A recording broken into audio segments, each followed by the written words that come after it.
मंडळी एक सांगू का तुम्हाला, साईज मध्ये एम साईज मध्ये एवढ्या भारी टी शर्ट आणि शर्ट येत असताना एकदम जबरदस्त. आता मी पण एक्सेल डबल एक्सेल पर्यंत जातो, लय मन खलखलतं का माहितीये का. एम साईज मध्ये जबरदस्त टी शर्ट येतात आणि आज सुद्धा एम साईज मध्ये टी शर्ट तुम्हाला दाखवतो. एकदम जबरदस्त क्वालिटी मध्ये आली आहे.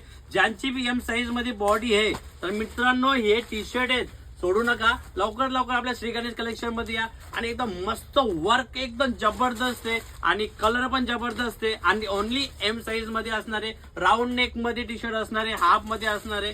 तर मंडळी ओनली एम साईज आहे. कळतं सर्व तुम्हाला दाखवतो मी आणि कलर नुसार डिझाईन बघू शकता तुम्ही. जबरदस्त डिझाईन आहे, समोर हँडलेट डिझाईन आहे, समोर डिझाईन आहे. एम साईज वाल्यांसाठी एकदम जबरदस्त क्वालिटी मध्ये टी शर्ट आलेले आणि एम साईज मध्ये येतात एवढ्या भारी भारी टी शर्ट आहे ना. एक्सेल डबल एक्सेल वाल्यांचा सर्वांचा मन खवलतो ना, जबरदस्त खवलतो मन. काय बोलू यार, माझा स्वतःचा असतो. कधी कधी मना एम साईज मध्ये टी शर्ट अशा भारी असतात ना तर ते स्वतःला घालूचे वाटतात. एकदम जबरदस्त क्वालिटी मध्ये, पण आपल्याला एक्सेल डबल एक्सेल भेटतच नाहीयेत आणि एम साईज मध्ये एवढ्या भारी टी शर्ट असतात. तर मंडळी ज्यांची पण एम साईज आहे लवकर लवकर धाव घ्या श्री गणेश कलेक्शनला. आपल्याकडे टी शर्ट उतरले. थँक्यू.